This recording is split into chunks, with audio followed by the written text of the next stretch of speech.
Hi everyone, welcome back to PRAKASAM tutorials. In this video, I am going to discuss about one more example of the power spectral density. This is the previous examination question. The example is the autocorrelation function of a random process Rxx of tau is equal a naught square cos of tau. Find the power spectral density. Coming to the solution, given that the autocorrelation function is a naught square cos of tau. So we know that the Fourier transform of cos omega naught t is pi del of omega plus omega naught plus del of omega minus omega naught.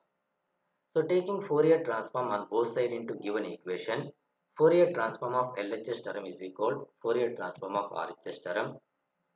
So Fourier transform of Rxx of tau is Sxx of omega and a naught square is constant that is written before, and Fourier transform of cos of tau using this basic expression.